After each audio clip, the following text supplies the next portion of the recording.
Hello and welcome to the Women in Motorsports. My name is Joe Samiego. With me is Ben Schneider from Grid Life Encore and NASCAR.info.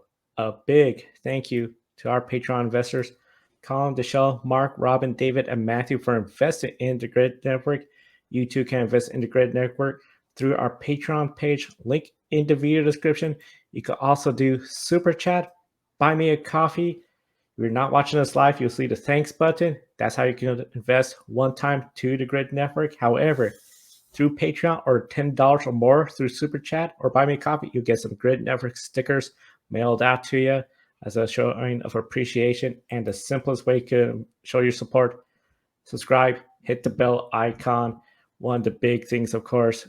Thank you, everyone, for helping us surpass 1,000 subscribers. It means the world to us to have our media outlet growing. Ben, let's start with a driver that's gaining more experience in the NASCAR Xfinity Series, Hailie Deegan in the Toyota KR250 at Richmond. Hailie Deegan started 24th, and we mentioned last time she had run here in the Truck Series, top 15, but this was a rough night for her.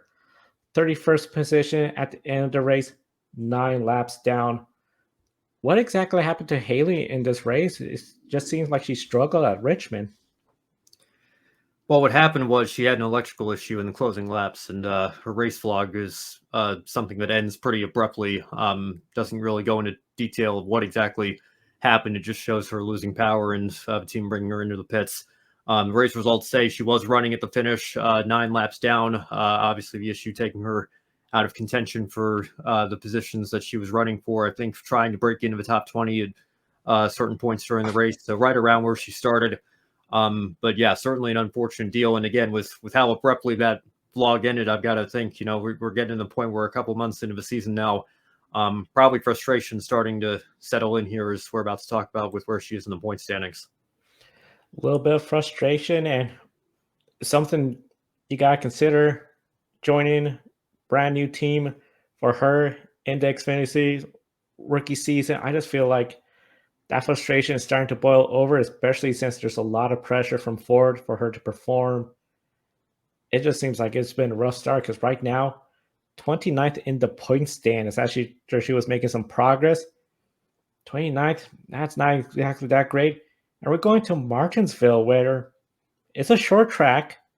Depending on the tire wear and the tire degradation, you might see some opportunities for strategy, but this race at the same time, it's a bit of an equalizer. You're not reliant on the aerodynamics. Handling, that could be a factor, but not as big as, say, a Texas Motor Speedway or another track, a 1.5 mile oval.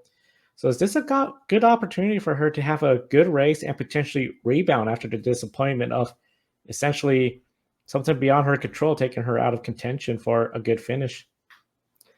Yeah, it could be an opportunity. But to that point, Joe, obviously, Martinsville's a short track where you see a lot more beating and banging, particularly in this series here in Xfinity. You can only think back to what happened in the playoffs last fall to see proof of that. So it is easy to get caught up in somebody else's mess. It's easy to get caught up in a mess of your own doing as well. Look, I just pulled up her results from a truck series to look back at, what kind of little reference point that we have. 19th, 19th, and 20th in her 3 starts in trucks here at Martinsville. So fairly consistent results there. I would imagine that somewhere around there, again, Xfinity Fields being a little bit larger in car count, that would be a decent day for her, and probably, again, right where we would expect her to be running based on where her pace was at Richmond before the electrical issue. And one of the things, too, Martinsville, that's a tough track. But listen to some of the tracks we got coming up for the Xfinity Series. Texas Motor Speedway, that's a track with a big emphasis on handling because of the different turn 1s and 2 compared to 3 or 4. Talladega, potential to win there, but at the same time, you get caught up in the big one, you're out of it. Dover, the Monster Mile, that requires a lot of handling, taking care of the tires. That's going to be really something else. And then the Lady in Black, Darlington Raceway, the track too tough to tame. How brutal is this stretch for all the drivers? Because we got Hailie Deegan, we got a lot of big names in this Xfinity Series that this is a handful, including Martinsville this weekend. Yeah, it's a brutal stretch, but it's also a critical stretch for Hailie Deegan in particular, and I'll tell you why. She had 5 top tens in the Truck Series for the last 3 years.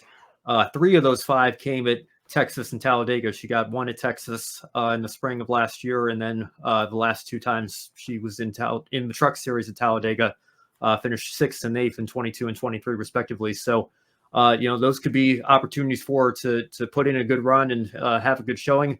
But then, like you mentioned, Joe, we go to Dover, and might surprise some folks. But as soon as Hailie Deegan entered the Truck Series, that was the year of it. Dover fell off of the Truck schedule. They haven't been at Dover for a few years now. And of course, when she raced K&N, she primarily raced in the West Series, the K&N Pro Series West. Never ran any of the East races at Dover. So this, to my knowledge, is actually going to be her first race at Dover Motor Speedway, or formerly Dover International Speedway. So obviously, Dover's a challenging track to begin with, but if you have little to no experience there, it only compounds that difficulty level. And then Darlington, like you mentioned, Joe, one of the most challenging tracks and uniquely shaped tracks we go to on the circuit. So it's a difficult stretch, but it's a critical stretch because I think there's a couple opportunities for her to go out there and have a good run at tracks where she's run strongly before in the Truck Series, but also some unfamiliar territory for her. And then, obviously, every track that you just mentioned presents its own unique challenges. So it's a critical stretch. Very critical. And the one thing I'm wondering at Talladega, considering what happened in Daytona where she was out early, that lack of experience in a super speedway environment, do you think that's going to be something of a big disadvantage? Or do you think, considering she also had Atlanta, maybe it's not too big of a disadvantage? The big thing is just drafting, learning the ropes, because Talladega, things could go her way and she gets a good finish, but it could easily go really badly too.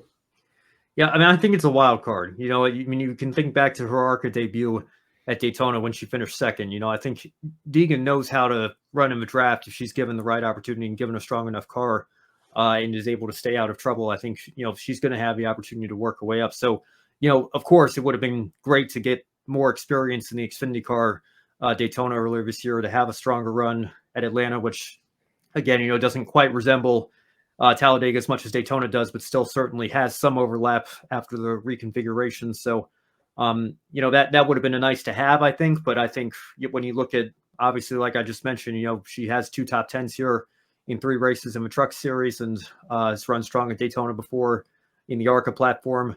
I think that, it's something that she's going to be able to overcome from not having that in February. And potentially it's probably going to be her best opportunity to go out there and have a strong run where she could potentially contend for the win if everything goes her way. It'll be really interesting to see. Martinsville, Texas, Talladega, Dover, Darlington, intense stretch, but we're going to be following it all the time right here on the Grid Network and Women in Motorsports. Now, Ben will switch over to the National Hot Rod Association. We haven't talked much about them. We did a little bit of last weekend with Erica Enders, but now they're back again for their 3rd race of the year. Yeah, so the Arizona Nationals are this weekend. I believe actually going to be starting today by the time people are watching this here. But several female drivers in the field this weekend with the potential of earning a win. Brittany Force is the lone female driver in the top fuel field since Leah Pruett is taking time away this season. Jasmine Salinas, however, made her debut in Pomona last weekend. She's back again. She's filling in for her father, Mike Salinas, who is taking care of some health issues. So, Joe, this is going to be her second event. She scored 32 points last time out. Do you see a path for improvement for her in her second going here? I do, because the big thing with the National Hot Rod Association, you have to qualify for each event. There is no provisionals, no guaranteed starting spots. You got to qualify. And what she did at the Lucas Oil Winter Nationals, she qualified 11th. Not bad considering the circumstances. First start, didn't make the first race of the year. That wasn't the plan. Her father was there. But she drew Doug Coletta in the first round. Doug took the win, kept advancing on. So I think for Jasmine, the big goal for her, gain the experience, continue to make the runs, get the fast times, because at the end, the team, they have a good, solid equipment there. Mike got to, I believe, the 2nd round in the first race to open the season. 2nd race, Jasmine qualify in. That's a really good effort. Now advancing to that 2nd round, that has to be the next goal. So overall, I feel Jasmine she could do really good. It'd be really interesting to see what happens. And of course, everyone's hopeful for Mike to have a good recovery and someday return back to the driver's seat.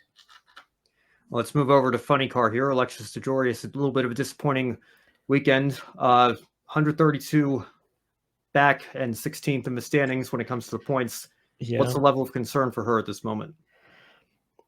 It's really interesting. The first weekend, it looked like, hey, Alexa has the speed. Everything's going great. And then the second weekend, nothing. Just not a good weekend at all. I anticipate Alexa DeJoria, she's going to really want to try to come back, rebound this weekend. But the big thing, qualify, get in there, find that speed. It's really interesting. She has the wins. She knows how to get the job done. I think it's just a little bit of the less funding compared to some of the bigger competitors in funny car, especially John Force Racing. They got all the sponsorship money, so it's tough competition there. But she could get the job done. I just think overall, the last race weekend was a big stumble where at the end of the day, 132 back, she's 16th in the standing. Of course, you got to be much higher to get into the countdown, their equivalent of the playoffs. Still very early in the season. I think she could get it done, so I wouldn't be too concerned about it yet. The big thing is just rebounding, getting back up and on gear again. And then Pro Stock, Erica Enders, of course, NHRA legend. I think you are pitting her, Joe, as potentially the championship favorite here, looking unstoppable. She's had two great weekends so far. The points leader over Dallas Glenn by 49. But Camry Caruso is also in the field.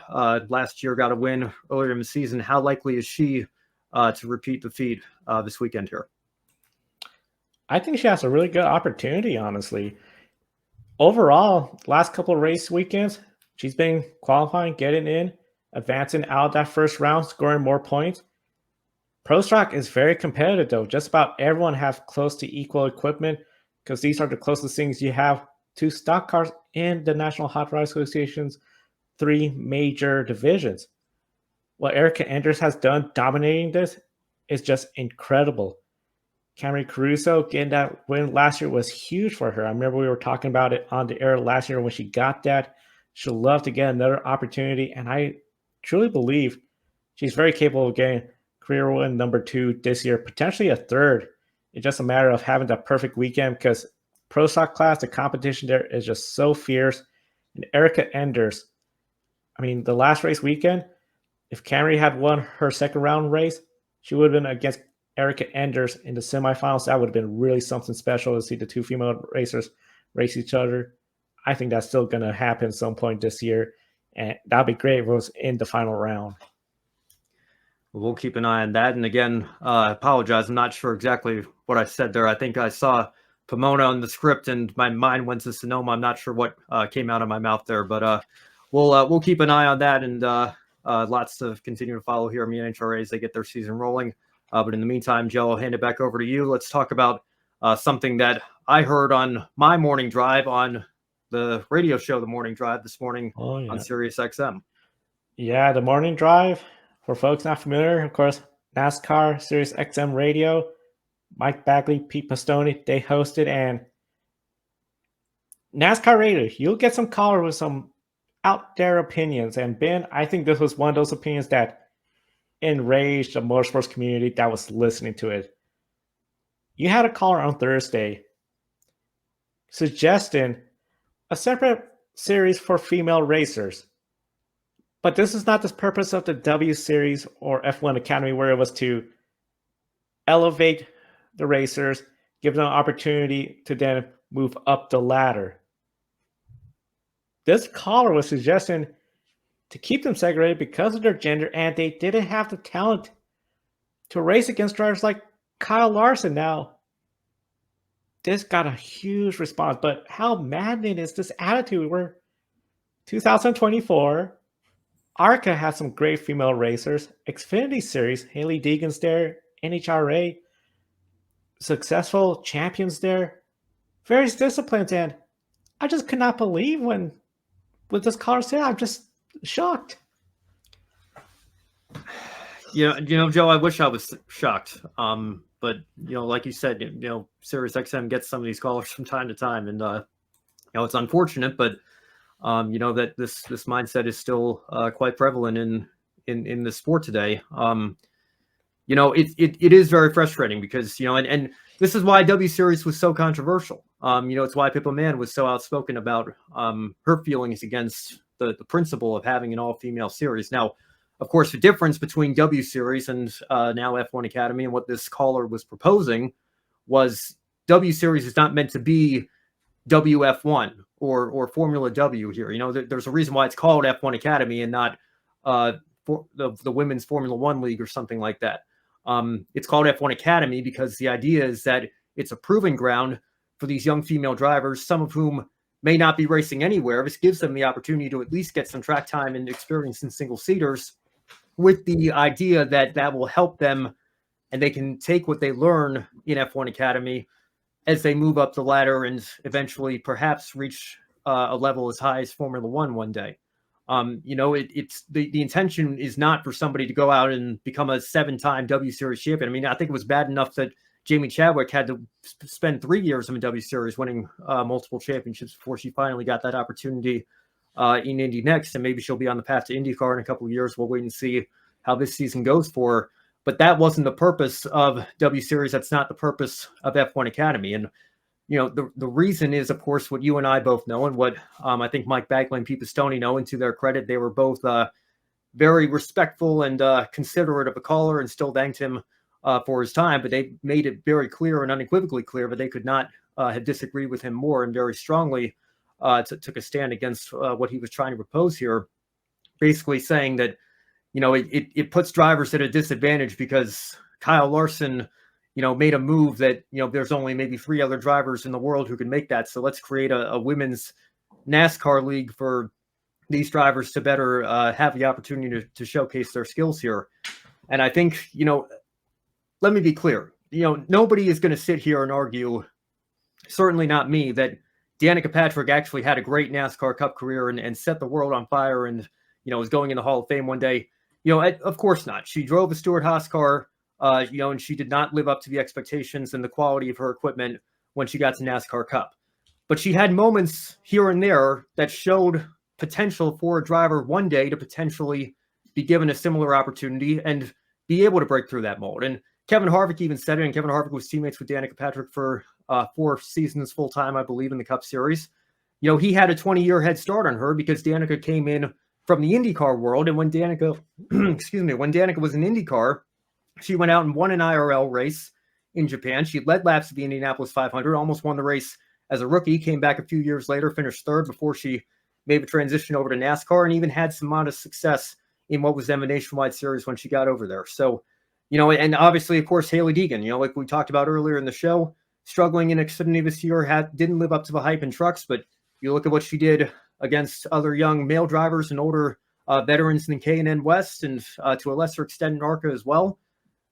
It has been proven time and time again that the car does not know gender, male, female, or otherwise, and that is what separates us from other stick and ball sports. Is we have the car as a variable here. It's not like you compare the men's game and the women's game. And the reason this discussion came up, and maybe we can get into this here in just a moment, Joe. But Caitlin Clark and the effect that she's had on women's basketball right now. Of course, I don't think very many people are arguing put Caitlin Clark on the Boston Celtics here, and she could do the same things that she's doing for the Iowa Hawkeyes. It's just, men's professional basketball versus women's college basketball is so radically different, but when you get into motorsports here, Janet Guthrie said this when she made her debut over in NASCAR. There were questions about her coming in as a woman and being a trailblazer there. And she said, to be clear, it does take physical strength to handle these things, but it's not beyond the capabilities of any reasonably fit woman. And so again, you and I both know this, race car drivers are athletes. It certainly takes physical skill and physical fitness to handle these cars.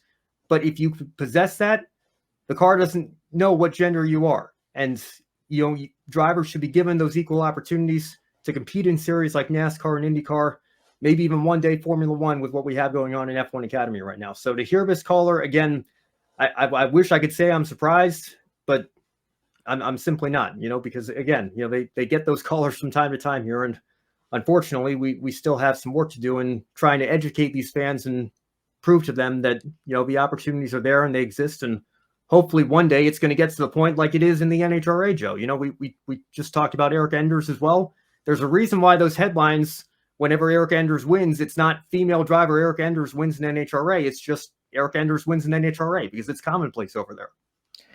Very common in NHRA. Shirley McDowney, legend. Sure. Champion. I mean, and like you said, now I think about, maybe I'm just more surprised that the guy had to say this on the radio, on the air, thinking this is a great idea. No, this is not a great idea. I mean, motorsports, the gender doesn't matter. And I think when you mentioned about Caitlin Clark, I also think of Angel Reese from LSU, and that game, the ratings for it. If you have female drivers in competitive cars, especially if there's one in the playoffs or in the championship hub of IndyCar F1, that's going to get people really interested and tuning in. Like, this could be historic. And we do have work to do to get to the point where, just like the NHRA, okay, it's not the surprise we got a female driver in the playoffs or in the championship hunt. This is sort of the norm. This is the beautiful thing of motorsports. If you have the talent, we know various series like Formula One, you need a car like Red Bull. It doesn't matter who's in the Haas or the Williams. You're just not going to be in the championship contender. But I mean, yeah, the motorsports avenue, it is an exciting time to see F1 Academy, what they're doing, to see the Drive for Diversity program in NASCAR. We got female racers in Indy next. Jamie Chadwick, of course, there. But we got a couple others, Lindsay Brewer. I mean, this is really exciting stuff and you look at the fans now, they're more diverse. A lot of female fans all over Formula One. NASCAR's trying to get more female fans into hiring them in motorsports. So I think this is it's a very exciting time. And like you said, we still got work as a community, because we know there are just some people out there like that caller that just thinks this is a man's gig. And it's like, okay, that may have been in the 60s and the 70s where death was very common and just seemed very macho, but I don't think anybody's watching this bin for they want to see drivers get hurt. The sponsors definitely don't want that. We don't want that. It's a different era of motorsports. This is something more welcoming, and I hate to use the word entertainment. Yeah, well, and I just had Brock Beard on my podcast, and he said the same thing when we were reflecting on what he's doing with 500 Days now and the Dale Earnhardt tragedy, and then comparing it to the Vegas tragedy with Dan Weldon. Nobody watches this sport for the fatalities, for the injuries, and if they do, I feel sorry for them. Those are Brock's words, and I completely echo what he said there. I don't think that should have anything to do with deciding who should be taking up certain rides in motorsports these days, whether it's a man or a woman or whoever. Just drawing it back to Caitlin Clark real quick, because this was the whole reason that the discussion came up. Like you mentioned, Joe, her battle with Angel Reese and LSU, and the massive ratings that drew here. And, we're going to have the Final Four this weekend. And, Paige Beckers and UConn are obviously household names over there in women's basketball as well. The effect that they have had, all of those young women in women's college basketball on the NCAA and, putting more of an emphasis on the women's game, I think has been great. But again, basketball is one of those sports where, it makes sense to segregate by gender, just because, of the biological differences between men and women, and, the men's game being a little bit faster and more physical. Again, it's a apples to, I don't even know if it's apples to oranges. It might be apples to, Fruit Loop Pop-Tarts here. They're both foods, but, we can't even say that they're both fruits at this point, because, there's just such radical differences over there. That's not the case over here in motorsports. So, the point I'm trying to make is this: when Caitlin Clark is doing what she's doing here in college, and what she will be doing as soon as this summer in the WNBA, when the Fever take her with the number 1 overall pick in the draft, presumably, that's going to benefit women's basketball and, benefiting women's college basketball right now. And that's great. If we could get something like that here in NASCAR, and I think this was the point that Mike and Pete were trying to make this morning, obviously that would be a massive gain for women in motorsport and women in NASCAR specifically, or whether it happens in IndyCar, and you saw it to a certain extent, I think, with Danica Patrick as well. That's hugely beneficial in that regard. But because the beauty of motorsports is that it is not a sport that needs to be segregated by gender in that same way, I think it benefits everybody. There's more eyes on the one race that's happening in that weekend that has a female driver competing for race wins and perhaps even a championship.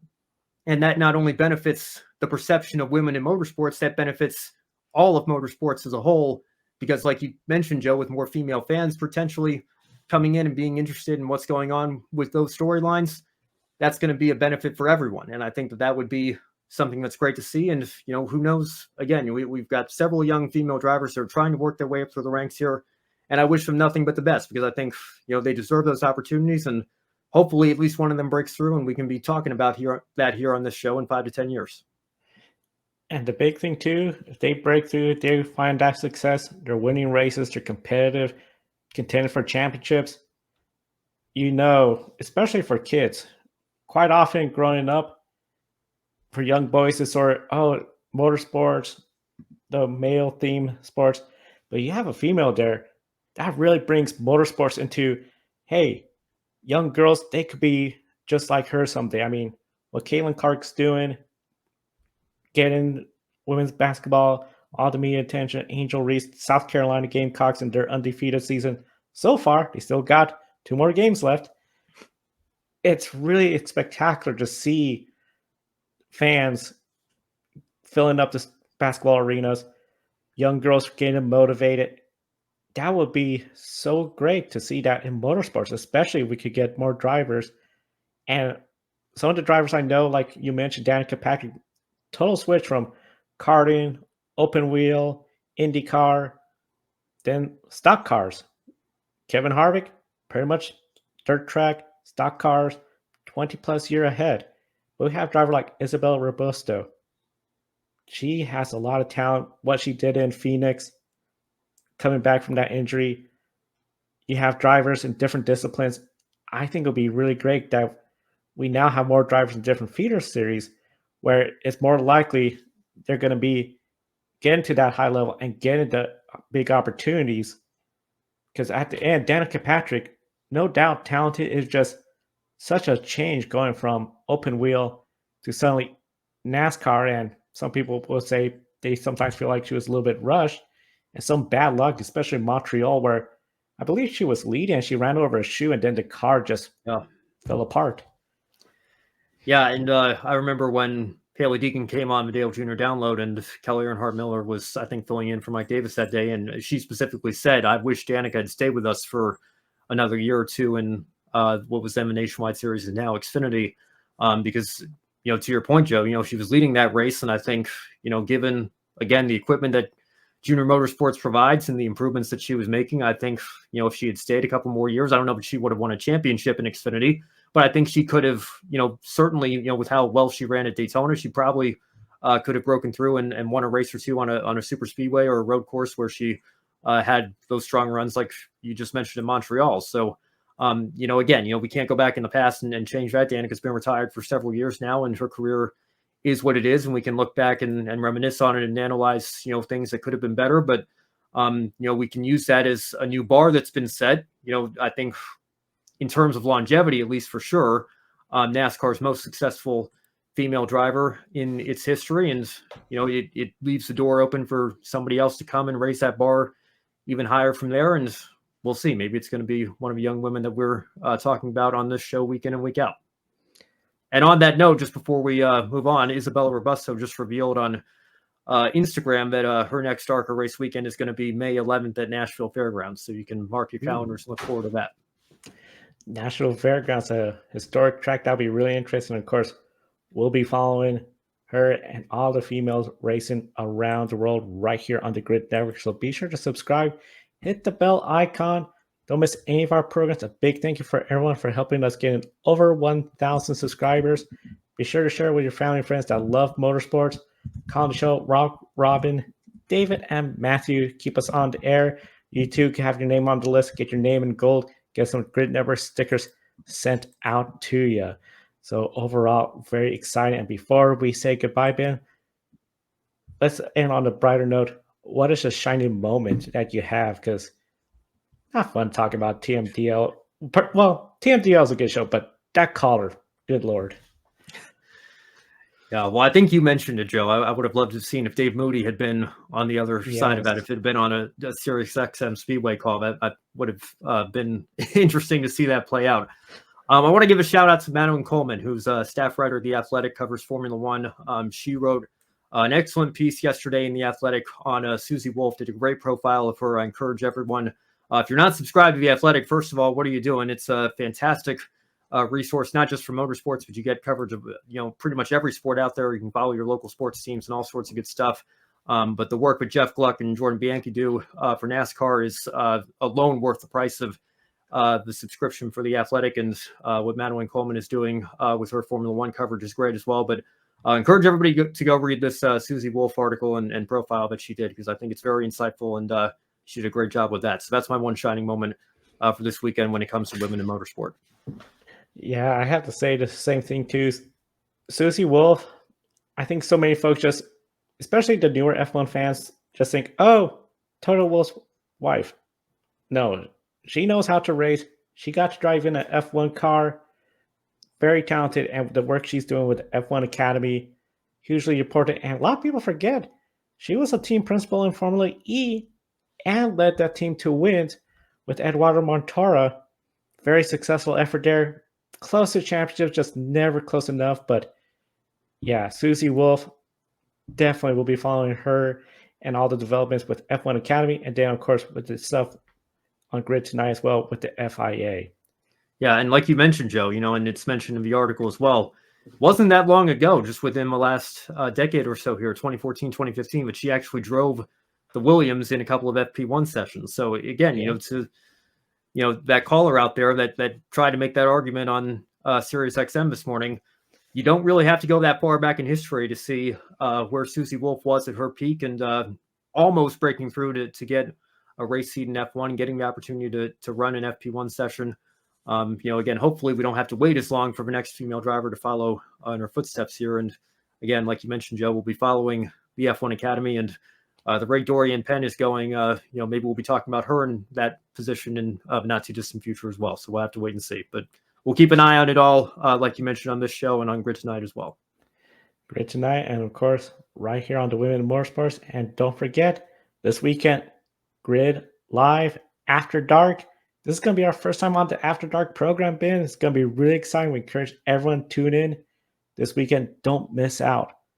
For Ben Schneider and Joe San Diego, that's me.